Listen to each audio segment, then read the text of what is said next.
ஒரு கிராமத்துல ஒரு பண்ணையில ஜெசிகா, ஜெரோம் அப்படின்ற அக்கா தம்பி அவங்க அப்பா அம்மாவோட சந்தோஷமா வாழ்ந்துன்னு வந்தாங்க.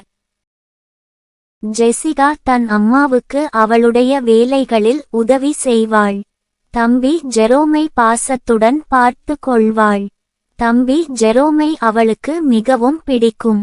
இவர்கள் இருவரும் இப்படி பாசத்துடன் ஒற்றுமையாக இருப்பதை பார்க்க அவள் அம்மாவுக்கு மிகவும் சந்தோஷம். இப்படியிருக்க ஒருநாள் ஜெரோம் தெரியாமல் மிதித்ததால் பண்ணையில் இருந்த வாத்து ஒன்று இறந்துவிட்டது. அம்மாவுக்கு தெரிந்தால் அடி விழுமே அப்படின்னு பயந்து ஜெரோம் இறந்த வாத்தை யாருக்கும் தெரியாமல் புதைத்துவிட்டான். இதை அவர்கள் பண்ணையில் வேலை செய்த ஜானுடைய மகன் டாம் பார்த்துவிட்டான். டாம் ஜெரோமை பார்த்தது ஜெரோமுக்கு தெரியாது. டாம் ஜெரோமிடம் வந்து, நீ வாத்த புதைச்சத நான் பார்த்தேன், உங்க அம்மா கிட்ட சொல்லிடவா என்று பயமுறுத்தினான். ஜெரோம் பயந்தே போனான். சொல்ல வேண்டாம் என்று டாமிடம் கெஞ்சினான். பதிலுக்கு அவன், சரி, உங்க அம்மா கிட்ட அத நான் சொல்லக்கூடாதுனா இன்னையில இருந்து நான் சொல்றதையெல்லாம் நீ செய்யணும், ஓகே வா என்றான். ஜெரோம் வேறு வழி தெரியாமல் சரி என்று ஒத்துக்கொண்டான்.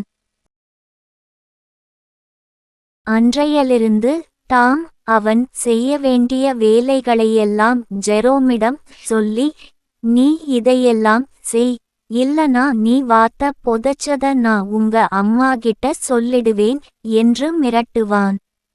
இப்படி பயமுறுத்தியே நிறைய வேலைகளை ஜெரோமை செய்ய வைத்து விடுவான்.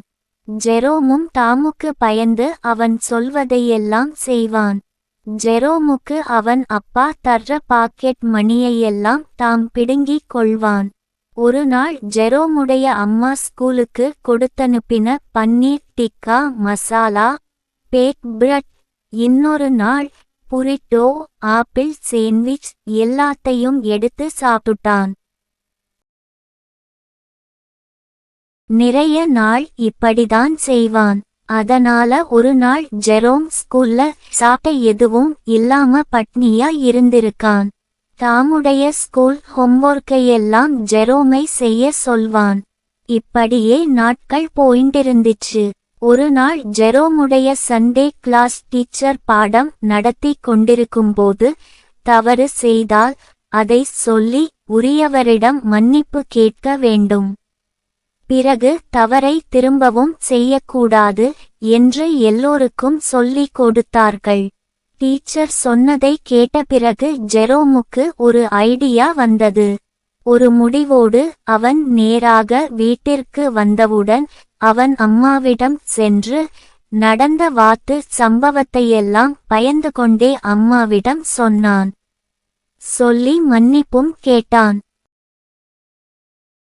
அவன் அம்மா, எனக்கு எப்பவோ தெரியும் ஜெரோம், நீயே வந்து உண்மைய ஒப்புக்கொண்டு மன்னிப்பு கேட்க வேண்டும் என்று நான் இத்தனை நாளா காத்துண்டிருந்தே. நீ அத புதைக்கும்போதே நான் கிச்சன் ஜன்னல்லர்ந்து பார்த்தேன். இப்பவாவது செய்த தவறை சொல்லி மன்னிப்பு கேட்கணும்னு தெரிஞ்சதே. நான் உன்னை மன்னிக்கிறேன். இனி தவறு ஏதும் செய்யாதே. அதைவிட தவறு செய்தா அத மறைக்காத என்று அவன் அம்மா அவனுக்கு அறிவுரை சொல்லி அவனை அணைத்து கொண்டார்கள். ஜெரோமுக்கு அவன் அம்மா மன்னித்து விடவும் ஒரு பெரிய பாரம் போன மாதிரி இருந்தது. பயம் எல்லாம் ஓடிப்போச்சு. சந்தோஷத்துக்கு அளவே இல்ல. இதைவிட பெரிய சந்தோஷம், டாமுக்கு பயந்து இனி அடிமை மாதிரி வேலை செய்ய தேவில்ல. இந்த எண்ணமே அவனுக்கு புது உற்சாகத்தை கொடுத்தது. சந்தோஷத்துல துள்ளி குதித்தான். மறுநாள் ஸ்கூல் முடிந்து வீட்டுக்கு வரும்போது டாம் அவனுடைய கிளாஸ் அசைன்மெண்டையெல்லாம் ஜெரோம் கிட்ட கொடுத்து எழுதி எடுத்துன்னு வரச் சொன்னான். ஜெரோம் முடியாது என்றான். டாம் வாத்து என்றான்.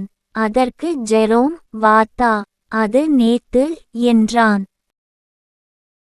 பிறகு வீட்டிற்கு வந்தவுடன் தன் அம்மாவிடம் டாம் தனக்கு இத்தனை நாளா செய்ததை எல்லாம் சொன்னான். அம்மா டாமை கூப்பிட்டு டாமை கடிந்து கொண்டு இனி ஜெரோமுக்கு எந்த தொல்லையும் தரக்கூடாது என எச்சரித்து அனுப்பினார்கள். அன்றையிலிருந்து ஜெரோம் எந்த பயமோ குற்ற உணர்ச்சியோ இல்லாம சந்தோஷமா நிம்மதியா வாழ்ந்தான். ஃப்ரெண்ட்ஸ், இந்த கதையில இருந்து நீங்க என்ன கத்துக்கிட்டீங்க? தெரியாம தவறு செஞ்சிட்டா அத மறைக்க கூடாது. யாருகிட்ட சொல்லி மன்னிப்பு கேட்கணுமோ அவங்க கிட்ட போய் மன்னிப்பு கேட்கணும். திரும்ப தவறு செய்யக்கூடாது அப்படின்னு கத்துக்கிட்டீங்களா? ஃப்ரெண்ட்ஸ், நீங்க யார்னா தப்பு செஞ்சிருந்தா யாருகிட்ட போய் மன்னிப்பு கேட்கணுமோ அவங்க கிட்ட போய் மன்னிப்பு கேட்டுடுங்க. திரும்ப எந்த தவறும் செய்யாதீங்க. அப்போதான் சந்தோஷமா நிம்மதியா இருப்பீங்க. மாறல்: தவறை மறைக்காதே, மன்னிப்பு கேள், திரும்ப தவறு செய்யாதே. தன் பாவங்களை மறைக்கிறவன் வாழ்வடைய மாட்டான், அவைகளை அறிக்கை செய்து விட்டுவிடுகிறவனோ இரக்கம் பெறுவான். நீதிமொழிகள் 28:13.